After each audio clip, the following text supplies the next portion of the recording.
어느 때까지 머뭇하려느냐 이런 제목으로 함께 말씀을 대하기를 원합니다. 우리가 지난 시간까지 솔로몬에 대해서 살폈습니다. 그런 이스라엘의 아주 위대한 왕이지만 그의 말년은 아름답지 못했습니다. 그가 많은 이방 여인들을 사랑했고 결국은 하나님을 버리고 이방신을 섬깁니다. 처음에는 하나님의 인정을 받는 그런 참 귀한 왕이었는데 그의 인생 마지막은 결코 아름답지 못했습니다. 그 결과 이스라엘이 하나님의 심판을 받습니다. 심판은 그의 나라가 둘로 나누어지는 거죠. 솔로몬의 아들 르호보암 때에 나라가 둘로 나누어집니다. 자, 지도를 한번 보여주시겠습니까? 자, 지도를 보시면서 들으시면 좋을 것 같습니다. 지도에서 보라색으로 표시된 곳이 북이스라엘입니다. 연두색으로 표시된 곳이 남유다입니다. 자, 북쪽에서 한 나라, 남쪽에서 한 나라가 세워지는데 대부분의 지파가 북쪽을 따릅니다. 그래서 이스라엘이라고 하는 이름을 가져가요. 그래서 북이스라엘 이렇게 부릅니다. 남쪽은 유다 지파가 중심이 됩니다. 그래서 남유다 이렇게 부릅니다. 지도를 보시면 이제 북이스라엘과 남유다의 모습이 이제 구분이 됩니다. 머릿속에 잘 기억해 두시면 좋을 것 같습니다. 자, 남유다 왕조는 하나님의 은혜 가운데 다윗의 왕조가 계속 유지가 됩니다. 하나님께서 다윗을 기억하셨고 그의 왕조를 유지시켜 가죠. 자, 모든 왕이 의로운 건 아닌데 그래도 의로운 왕들이 계속 일어납니다. 여호사밧, 히스기야, 요시야 이런 왕들이 대표적인 왕들이 될 겁니다. 근데 북이스라엘은 끊임없이 왕조가 바뀝니다. 반역이 일어나고 반란이 일어나고 무려 9번이나 왕조가 바뀝니다. 그리고 모든 왕들이 악하다라는 평가를 받습니다. 자, 우리가 대하는 이 열왕기서를 보게 되면 이 이야기들이 잘 등장하는데 특별히 열왕기서를 보게 되면 이 9 왕조 가운데 오므리 왕조가 중심으로 등장을 합니다. 이때 사역했던 선지자가 엘리야, 엘리사입니다. 그래서 이 오므리 왕조와 이 엘리야, 엘리사 이야기를 합치면 무려 19장 정도 됩니다. 자, 열왕기 상하를 다 합치면 47장입니다. 그 가운데 19장이 이 오므리 왕조와 엘리야와 엘리사 이야기입니다. 약 한 40% 정도 됩니다. 엄청난 비중이죠. 자, 이 중심에 한 왕이 있습니다. 아합입니다. 아합 왕이 그 중심에 있습니다. 왜 성경이 아합에게 주목할까? 이유는 분명합니다. 당시 이스라엘의 영적인 상태를 가장 잘 보여주는 왕이 아합 왕입니다. 아합이 이스라엘을 통치할 때 이스라엘은 가장 타락한 그런 상태였습니다. 하나님을 거역하고 헛된 우상을 쫓습니다. 특별히 오므리 왕조는 공식적인 나라의 종교로 바알을 걸었습니다. 바알 숭배를 국교로 삼습니다. 공식적으로 바알을 섬기겠다 선포하는 거죠. 아합은 시돈의 공주 이세벨을 아내로 맞이합니다. 자, 시돈, 흔히 이제 성경에서 두로 시돈 이렇게 언급이 되는데 이 시돈은 아합 숭배의 근원지입니다. 이곳에서 아합 숭배가 시작이 되는데, 자, 이 시돈의 공주를 아내로 맞이합니다. 그리고 하나님을 버리고 바알을 섬깁니다.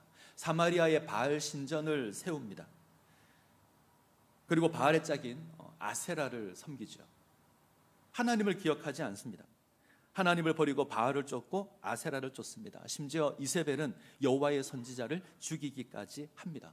자, 이스라엘은 철저하게 하나님을 거역하고 있습니다. 자, 하나님께서 이런 이스라엘을 심판하십니다. 심판의 내용은 3년 반 동안 비를 내리지 않는 겁니다. 자, 왜 비로소 심판을 하셨을까요?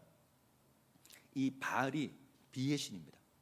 바알은 비의 신이고 농사의 신이며 풍요의 신입니다. 그리고 폭풍의 신입니다. 그리고 손에 번개를 들고 있어서 마치 불을 주관하는 것처럼 이해가 되었습니다. 근데 하나님께서 비를 내리지 않습니다. 무슨 말이죠? 비를 주관하는 것이 바알이 아니라 하나님이다, 이거 선포하시는 겁니다. 하나님께서는 비를 내리게도 하실 수 있고 비를 그치게도 하실 수 있는 하나님입니다. 자, 3년 반의 시간이 지났습니다. 이제 하나님께서 다시 엘리야에게 말씀하십니다. 내가 비를 내리겠다. 자, 드디어 때가 되었습니다. 세상을 주관하는 분이 하나님임을 드러낼 그 때가 되었습니다. 비를 주관하는 것이 바알이 아니라 비를 주관하는 것이 하나님이다, 이것을 드러낼 때가 되었습니다. 그래서 엘리야가 아합을 찾아갑니다. 자, 엘리야를 본 아합의 반응이 재밌는데, 자, 17절 한번 볼까요? 17절.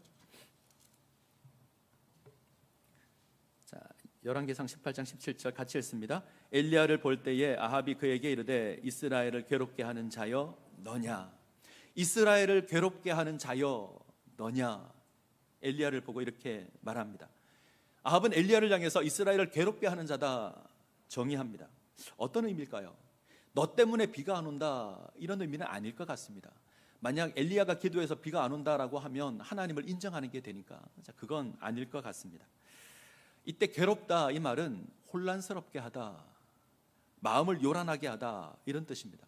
엘리야는 바알 숭배를 반대하고 하나님을 예배해야 된다 끊임없이 가르쳤던 선지자입니다. 이것으로 이스라엘을 혼란스럽게 한다 이야기하는 겁니다. 자, 그래서 엘리야가 똑같이 이야기하죠. 내가 이스라엘을 괴롭게 하는 게 아니라 이스라엘을 괴롭게 하는 건 당신입니다. 당신과 당신 아버지 때문에 이스라엘이 괴로움을 당합니다. 당신이 하나님을 섬기지 않고 하나님을 버리고 바알을 섬겼기 때문에 이스라엘이 고통을 당합니다 이야기하죠. 자, 누구 말이 맞는 걸까요?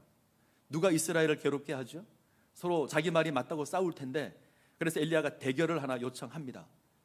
누가 참된 신인지 우리가 한번 살펴봅시다. 대결을 요청합니다. 자, 그 대결의 내용을 보게 되면 누가 보아도 엘리야에게 불리합니다. 자, 엘리야는 바알 선지자 450명, 아세라 선지자 400명, 그렇게 850명과 갈멜산에서 대결을 요청합니다. 자, 몇 대 몇이죠? 850명. 850대 1입니다. 바알 선지자 450명, 아세라 선지자 400명. 너무나 파격적인 제안입니다. 아합이 거절할 이유가 없죠. 승낙을 합니다. 장소는 갈멜산입니다. 왜 갈멜산일까 생각을 해봤는데, 이 시돈과 이스라엘, 이 경계선에 갈멜이 있습니다. 바알을 섬기는 나라와 하나님을 섬기는 나라 경계선에서 대결을 하는 겁니다. 이 경계선에서 누가 옳은지 우리 한번 살펴보자.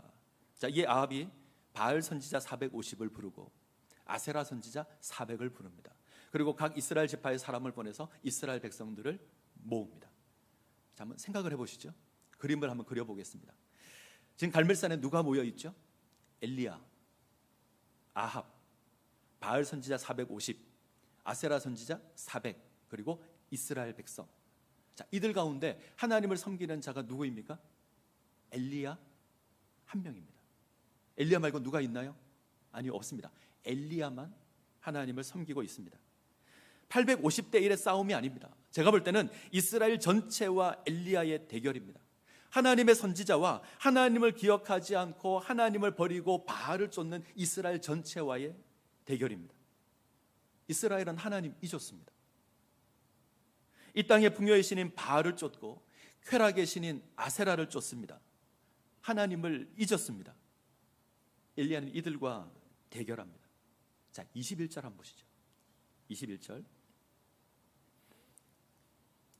자, 같이 읽겠습니다. 엘리야가 모든 백성에게 가까이 나아가 이르되 너희가 어느 때까지 둘 사이에서 머뭇하려느냐? 여호와가 만일 하나님이면 그를 따르고 바알이 만일 하나님이면 그를 따를지니라 하니 백성이 말 한마디도 대답하지 아니하는지라. 대결에 앞서서 엘리야가 결단을 요구합니다. 이유는 분명하죠. 지금 이들이 머뭇하고 있습니다. 머뭇거리다, 이거는 할까 말까 주저하는 게 아닙니다. 그렇게 이해하시면 안 됩니다. 원문의 의미를 그대로 하면 쩔뚝거리답니다. 무슨 말이냐면 한 발은 하나님께 듣고 있습니다. 한 발은 바알에게 듣고 있습니다. 그래서 뒤뚱뒤뚱 하는 겁니다. 그럴 때마다 뒤뚱거립니다. 서로 높이가 다른 신발을 신으면 쩔뚝거릴 수밖에 없죠. 지금 이스라엘이 딱 그렇습니다. 한쪽은 하나님을 믿는다고 이야기합니다. 한쪽은 바알을 섬깁니다. 그래서 쩔뚝쩔뚝 하는 겁니다. 자, 머뭇하다, 이 말은 자, 주저하다라는 말이 아닙니다. 한쪽은 이쪽, 한쪽은 이쪽. 그래서 뒤뚱거리며 살고 있다라는 말입니다. 자, 한번 생각해 보시죠. 이스라엘이 하나님을 모를까요? 아니요, 하나님 압니다. 애굽에서 인도하여 낸 하나님 압니다. 약속의 땅 가나안을 허락한 그 하나님 압니다. 그런데 바알을 포기하지 못합니다. 아세라를 포기하지 못합니다. 그들의 눈으로 볼 때는 바알이 풍요를 줄 것 같고 아세라가 쾌락을 줄 것처럼 보입니다. 나를 풍요롭게 할 바알, 나를 풍요롭게 할 아세라 포기하지 못합니다. 그래서 엘리야가 결단을 요구하지만 대답하지 못합니다. 왜요? 이들은 바알을 섬기고 아세라를 섬깁니다. 처음에는 대수롭지 않게 생각을 했을 겁니다. 하나님을 섬기며 세상의 신 섬길 수 있을 거다 생각했을 겁니다. 뭐 큰 문제가 없을 거라 생각을 했을 겁니다. 하나님도 섬기고 바알도 섬기고 다 잘할 수 있을 거다. 인간적으로 생각하면 맞는 표현이죠. 이왕이면 많은 신을 섬기면 유익할 것처럼 보입니다. 농사를 지을 땐 농사의 신을 쫓고, 바다를 항해할 때는 바다의 신을 쫓고, 전쟁을 할 때는 전쟁의 신을 섬기면 훨씬 더 유익할 것처럼 보입니다. 하나보다는 많은 게 나아 보입니다. 그래서 다른 신을 찾습니다. 바알도 찾고 아세라를 찾고, 결과는요, 하나님을 버립니다. 하나님을 잊어버립니다.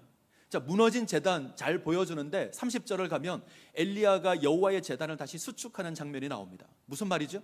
여호와의 제단이 무너졌습니다. 어떤 이유인지 모르지만 무너졌습니다. 사용하지 않아서 무너졌는지, 아니면 그들이 고의로 무너뜨렸는지, 아니면 바알을 숭배하느라 하나님을 섬기는 제단을 아예 방치해서 무너진 건지, 중요한 건 무너졌습니다. 그렇게 될 겁니다. 말씀드리지만 혼합주의는 비슷한 게 아닙니다. 전혀 다른 겁니다. 그거 하나님 버리는 겁니다. 자, 이런 이스라엘을 불러 모았습니다. 그리고 바알 선지자와 아세야 선지자와 함께 대결을 펼칩니다. 그래서 850대 1의 싸움이 아닙니다. 이스라엘 전체와 싸우는 거죠. 자, 대결의 내용은요, 어떤 신이 응답하는가?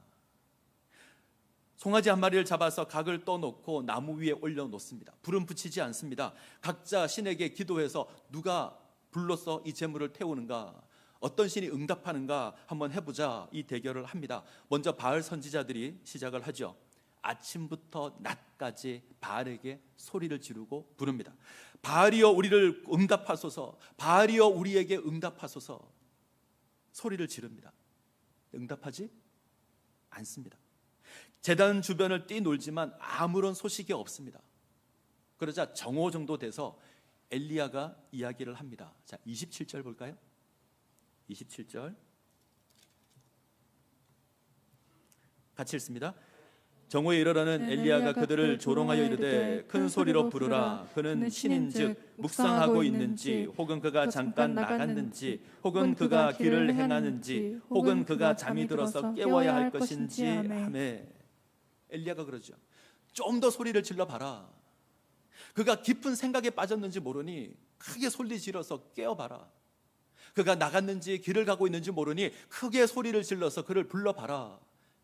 그가 잠을 자고 있으면 깨워야 될 것 아니냐, 크게 소리를 질러봐라. 조롱하는 겁니다. 이거 아주 기분 나쁜 겁니다. 자, 엘리야는 지금 바알을 인간 취급하고 있습니다. 그죠? 생각하는 것, 나가는 것, 길을 가는 것, 잠을 자는 것, 인간이 하는 거잖아요. 그런데 이렇게 불렀는데 응답합니까? 안 합니까? 안 합니다. 무슨 말이죠? 바알은 인간보다 못합니다. 아무 쓸모없는, 조롱해도 아무런 반응을 하지 않는 그런 조롱거리에 불과한 것이 바알입니다. 자, 그러자 바알 선지자들이 더 크게 부르짖습니다. 칼과 창으로 자기 몸을 해하면서 그의 신의 이름을 부릅니다. 그런데 아무런 소용이 없습니다. 자, 결과가 29절입니다. 29절 같이 읽습니다. 이같이 하여 정오가 지났고 그들이 미친 듯이 떠들어 저녁 소재 드릴 때까지 이르렀으나 아무 소리도 없고 응답하는 자나 돌아보는 자가 아무도 없더라. 아침에 시작해서 정오를 지나고 저녁이 되었습니다. 아무 소식이 없습니다. 미친 듯이 소리를 질렀습니다. 미친 듯이 뛰어다니기도 했습니다. 몸에 상처를 내고 소리를 지릅니다. 그런데 바알은 응답하지 않습니다. 아침부터 저녁까지 온갖 미친 짓을 다 하는데 응답하지 않습니다. 그렇게 바알의 시간이 끝났습니다. 자, 이제 엘리야의 시간입니다. 제가 엘리야였다면 저는 당장 뛰어가서 바로 기도했을지 모르겠습니다. 하루 종일 기다렸잖아요. 그런데 엘리야는 그렇게 하지 않습니다. 그는 급하게 움직이지 않고 먼저 제단을 수축합니다. 자, 30절 한번 볼까요? 같이 읽습니다. 엘리야가 모든 백성에게 향하여 이르되 내게로 가까이 오라. 백성이 다 그에게 가까이 가매 그가 무너진 여호와의 제단을 수축하되. 무너진 제단을 수축합니다. 자, 엘리야는 이 일에 아주 정성을 다하고 있습니다. 성경에는 제단을 수축했다 이 표현이 2번 나옵니다. 아주 중요하다라는 거죠. 특별히 엘리야는 이스라엘을 상징하는 여러 도구들을 이용합니다. 야곱의 12 아들을 상징하는 12돌을 취해서 제단을 쌓습니다. 그리고 도랑을 만들고, 그리고 통넷에 물을 담아서 붓습니다. 통넷에 물을 담아서 붓는데 이거 몇 번 반복하냐면 3번 반복합니다. 그럼 몇 번이죠? 12번입니다. 자, 12돌을 쌓고 12번 물을 붓습니다. 12는 이스라엘을 상징하는 표현입니다. 제단에 물이 가득합니다. 도락에 물이 넘쳐 흐릅니다. 조건을 어렵게 만들었습니다. 누가 보아도 엘리야가 불리합니다. 어쩌면 미쳤다고 이야기할지도 모릅니다. 그런데 모든 준비를 마친 엘리야가 이제 하나님께 기도합니다. 자, 36절, 37절 볼까요? 36, 37 같이 읽겠습니다. 저녁 소재 드릴 때에 이르러 선지자 엘리야가 나아가서 말하되 아브라함과 이삭과 이스라엘의 하나님 여호와여, 주께서 이스라엘 중에서 하나님이신 것과 내가 주의 종인 것과 내가 주의 말씀대로 이 모든 일을 행하는 것을 오늘 알게 하옵소서. 여호와여 내게 응답하옵소서. 내게 응답하옵소서. 이 백성에게 주 여호와는 하나님이신 것과 주는 그들의 마음을 되돌이키심을 알게 하옵소서 하매. 하나님의 이름을 부릅니다. 이스라엘의 하나님의 이름을 부릅니다. 어떻게 부르죠? 아브라함과 이삭과 그다음 누가 와야 되죠? 야곱이 와야 되는데 성경을 잘 보시면 야곱 그러지 않습니다. 이스라엘의 하나님. 아브라함과 이삭과 이스라엘의 하나님. 야곱의 하나님 그럴 수도 있습니다. 그런데 이스라엘의 하나님 고백합니다. 지금 되살리는 겁니다. 이스라엘 백성들의 기억을 되돌아오게 만드는 겁니다. 이들이 잊어버렸던 그 하나님 기억나게 하는 겁니다. 기도의 내용을 한마디로 정리하면 여호와 하나님께서 참 신이라는 것 알게 해달라는 겁니다. 부르짖을 때 하나님 응답하셔서 저들이 하나님을 알게 해주십시오. 이것이 기도의 내용입니다. 어떻게 되었을까요? 하나님께서 응답하십니다. 여호와의 불이 내려서 번제물과 나무와 돌과 흙까지 태워버립니다. 성경을 보면 도랑의 물을 핥았다, 완전히 말리셨습니다. 850명이 하루 종일 소리를 지르고 뛰어다녔는데 실패한 일입니다. 딱 한 명이 합니다. 그것도 물을 12통이나 부었습니다. 근데 하나님께서 응답하십니다. 자, 특별하게 무엇을 한 것도 아니죠. 엘리야가 소리를 지른 것도 아닙니다. 뛰어다니지도 않았습니다. 몸을 상하게 하지도 않았습니다. 그냥 기도했습니다. 그랬더니 하나님께서 역사합니다. 자, 누가 참된 신이죠? 바알입니까? 여호와 하나님이 참된 신입니다. 아합이 쫓았고 850명의 선지자가 쫓았고 온 이스라엘이 쫓았던 바알은 거짓입니다. 아무 의미 없는 그냥 조롱거리입니다. 엘리야가 기도한 여호와 하나님, 그가 참 하나님이십니다. 자, 그래서 이스라엘 백성들이 결론을 내리죠. 39절입니다. 39절 같이 읽습니다. 모든 백성이 보고 엎드려 말하되 여호와 그는 하나님이시로다. 여호와 그는 하나님이시로다 하니. 여호와 그는 하나님이시로다. 이스라엘 백성들이 고백을 합니다. 그리고 모든 바알 선지자를 잡아서 죽입니다. 자, 이것이 오늘 우리가 대하는 본문의 내용입니다. 다시 처음으로 한번 가볼까요? 누가 이스라엘을 괴롭게 한 자죠? 엘리야입니까? 아닙니다. 아합입니다. 이스라엘의 괴로움은 이스라엘이 바알을 쫓았기 때문에, 그들이 하나님을 잊어버리고 바알을 쫓았기 때문에 주어진 것입니다. 누가 참 신입니까? 여호와 하나님이 참 신입니다. 자, 우리는 이 하나님 앞에 세워져야 할 겁니다. 자, 몇 가지 교훈을 살펴봤으면 좋겠습니다. 첫 번째는 머뭇하지 말아야 합니다.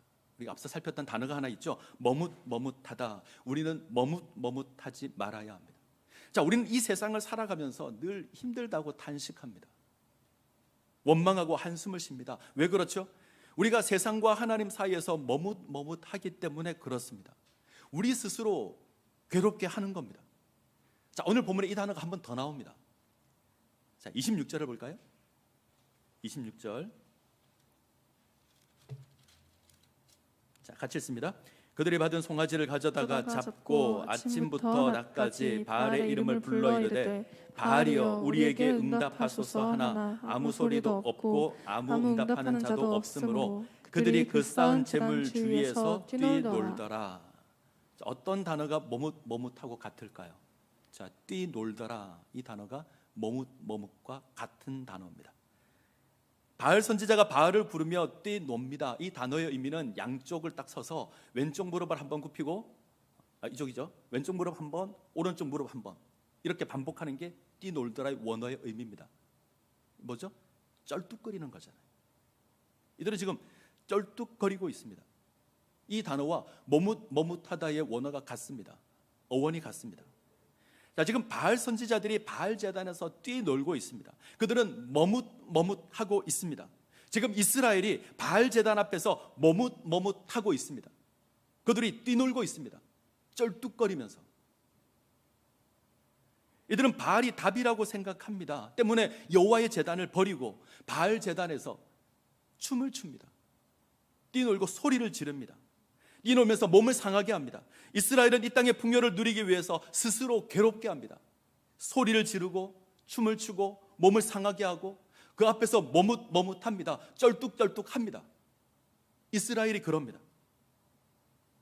이스라엘은 하나님과 이방신 사이에서 머뭇머뭇하고 있습니다. 살아계신 하나님과 죽은 바알 사이에서 머뭇머뭇합니다. 말이 안 되죠. 살아계신 하나님과 보잘것없는 조롱거리인데, 그런데 모릅니다. 바알이 답이라고 생각합니다.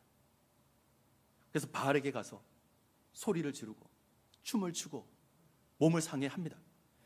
오늘날 사람들이 이렇게 삽니다. 우리가 이렇게 살아갑니다. 우리 이 땅에서 잘 먹고 잘 살기 위해서 우리는 소리를 지릅니다. 만몬이라는 풍요의 신을 섬깁니다. 미친 듯이 섬기죠. 손해를 보면 소리를 지르고, 손해를 보면 더 달라고 소리를 지르고, 때로는 미친 듯이 춤을 추고, 때로는 우리 몸을 상해 가면서 그렇게 만몬을 쫓습니다. 세상을 쫓습니다. 아침 안개처럼 사라질 건데 그게 답인 줄 알고 열심히 쫓아가서 쩔뚝쩔뚝거리고 그 제단을 돕니다. 머뭇머뭇하는 거죠. 이 세상에 내게 풍요를 가져다 줄 것 같고, 저 바알이 나를 풍요롭게 할 것 같고, 저 아세라가 내게 즐거움을 줄 것 같고, 하나님 잊어버립니다. 세상을 쫓습니다. 머뭇머뭇합니다. 우리는 이 땅에서 좀 더 많이 가질 수 있다면 소리를 지를 겁니다. 좀 더 많이 누릴 수 있다면 우리는 춤이라도 출 겁니다. 더 많이 가질 수 있고 남들보다 더 높아질 수 있다면 내 몸이 망가져도 우리는 상관하지 않을 겁니다. 근데 그러는 사이에, 우리가 머뭇머뭇하는 사이에 우리는 하나님 있습니다. 하나님 기억하지 않습니다. 하나님의 이름을 부르지 않고요. 자, 이 땅의 것이 적어서 괴로운 게 아닙니다. 우리가 머뭇머뭇해서 괴로운 겁니다. 한쪽 다리 여기 딛고 한쪽 다리 여기 딛고 쩔뚝쩔뚝하니 그게 괴로운 겁니다. 이제는 멈추셔야 합니다. 머뭇머뭇하지 않으셔야 합니다. 자, 그래야 삽니다. 두 번째, 우리는 무너진 하나님의 제단을 수축해야 합니다. 어느새 하나님을 섬기는 제단이 무너졌습니다. 우리가 바알을 찾느라, 우리가 아세라를 찾느라 무너졌습니다. 세상이 두려워서 예배하는 제단이 무너졌습니다. 다시 세우셔야 합니다. 엘리야는 무너진 제단을 다시 세울 때 이스라엘을 의미하는 12돌을 가져다가 세웁니다. 자, 12돌을 세운다, 어디서 본 기억이 없습니까? 얼마 전 우리는 여호수아를 대하면서 이 말씀을 살폈습니다. 하나님께서 물이 넘치는 요단강을 마른 땅을 걸어서 건너가게 하십니다. 그것을 기념하여서 길갈에 12돌을 세웁니다. 그리고 요단강 중앙에 12돌을 세워 놓습니다. 왜 세우죠? 보고 하나님 기억하라는 겁니다. 하나님 어떤 하나님인지 기억하라는 겁니다. 자, 어떤 하나님이시죠? 자, 기억나십니까? 세 가지로 말씀드렸습니다. 첫 번째, 하나님 살아계신 하나님이십니다. 살아계셔서 이스라엘 가운데 역사하시는 하나님이십니다. 두 번째, 온 땅의 주가 되시는 하나님이십니다. 온 땅의 주가 되신 능력의 하나님이시기에 요단강을 말리실 수 있습니다. 세 번째, 우리와 함께 하시는 하나님, 하나님의 언약궤가 강 가운데 먼저 들어가고 이스라엘 백성들이 다 건널 때까지 강 중앙에 계시고 맨 마지막에 그 언약궤가 나옵니다. 하나님 고난당할 때에 가장 먼저 고난 가운데 임하시고 우리와 함께 하시고 우리를 지키시는 하나님, 우리와 함께 하시는 하나님이십니다. 엘리야가 이 사실을 분명하게 합니다. 하나님 살아계셔서 우리가 부를 때 응답하시는 하나님이십니다. 온 땅의 주가 되신 하나님이셔서 불을 내려서 재물을 태우실 수 있는 하나님이십니다. 이 하나님 이스라엘과 함께 하십니다. 언제 이 하나님 기억할 수 있죠? 제단을 쌓을 때, 예배의 제단을 쌓을 때 기억할 수 있습니다. 예배를 드리지 않으면 하나님 기억하지 못합니다. 한 번, 두 번 예배를 빠지다 보면 예배 드리는 게 어색하고 하나님을 잊어버립니다. 우리 제단이 무너져 있지 않습니까? 우리 예배 제단이 무너져 있는 것 아닙니까? 히브리서 10장 25절을 보면 히브리서 저자가 이렇게 고백합니다. 모이기를 패하는 어떤 사람들의 습관과 같이 하지 말고 오직 권하여 그날이 가까움을 볼수록 더욱 그리하자. 이때 모인다라는 말은 예배 드린다 이런 말입니다. 마지막 때가 되면, 그때가 되면 나타나는 가장 대표적인 특징 가운데 하나가 모이지 않습니다. 예배 드리지 않습니다. 예배 드리지 않는데 아무도 이상하게 생각하지 않습니다. 당연하게 생각합니다. 그래서 히브리 저자는 마지막 때가 가까울수록, 그날이 가까움을 볼수록 예배 드리기에 힘쓰자 고백을 합니다. 어제 제가 어떤 자매 하나를 만났는데 여러 가지 이야기를 나누다가 예배 이야기가 등장을 했습니다. 자기가 주변에서 살펴보니 목사님 예배를 드린다고 해서 꼭 신앙 좋은 건 아니지 않습니까? 예배를 드린다고 모든 사람이 신앙 성장하는 건 아니지 않습니까? 이렇게 묻습니다. 어떻게 생각하십니까? 자기가 많이 보니 예배 드린다고 신앙 좋은 건 아닌 것 같다 확인이 되더랍니다. 그럴 수도 있을 것 같습니다. 꼭 예배를 드린다고 해서 믿음이 좋다라고 말할 수는 없을 것 같습니다. 그런데 예배를 드리지 않으면 있습니다. 많은 사람들이 억지로 예배를 드리고 심지어 예배에 나와서 줄곧 조는 사람들이 있습니다. 저희 교회는 없고요. 지난 교회를 보면 교회 와서 자리에 앉는 그 순간 눈을 감습니다. 그리고 기가 막히게 축도하면 눈 뜨고 나갑니다. 꼭 있습니다. 몇 번 살펴봤는데 제가 속으로 그러죠. 나와서 좋을 것 같으면 편하게 집에서 자지, 왜 나와서 목사를 시험에 들게 할까, 이런 생각까지 합니다. 근데 정말 신기한 건요, 예배를 드리지 않고 딱 멈춰버리면 이 사람들이 제일 먼저 와서 예배 드립시다 그럽니다. 정말 신기하더라고요. 왜 그럴까 생각도 해봤습니다. 물론 예배를 와서 정성껏 정말 우리가 최선을 다해서 거룩하게 예배를 드려야 되는 건 맞습니다. 그런데 예배 드리는 그 자체도 굉장히 중요합니다. 제가 그것을 알게 되었습니다. 예배를 드리지 않으면 하나님 있습니다. 예배를 드리지 않아서 예배의 제단이 무너지면 하나님을 잊어버립니다.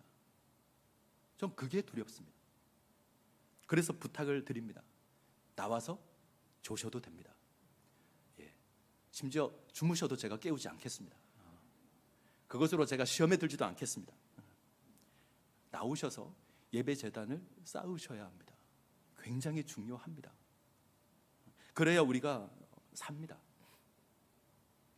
우리는 코로나를 지나면서 그리고 교회 여러 가지 상황들을 인하여서 우리가 예배 제단을 무너뜨렸습니다.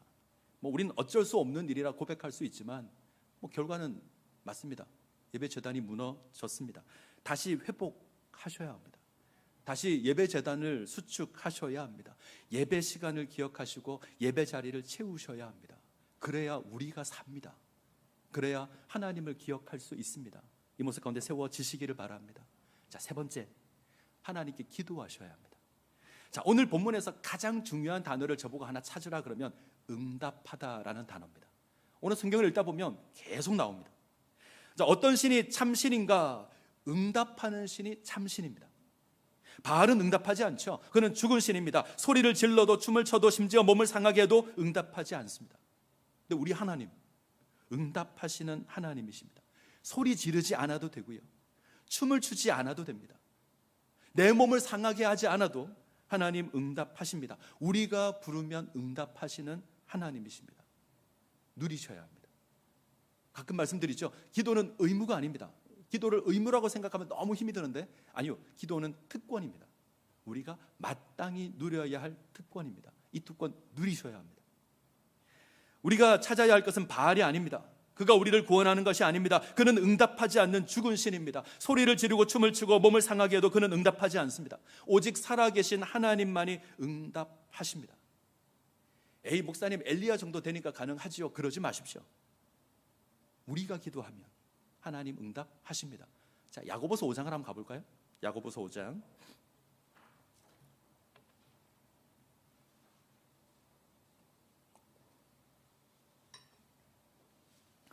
야고보서 5장 17절.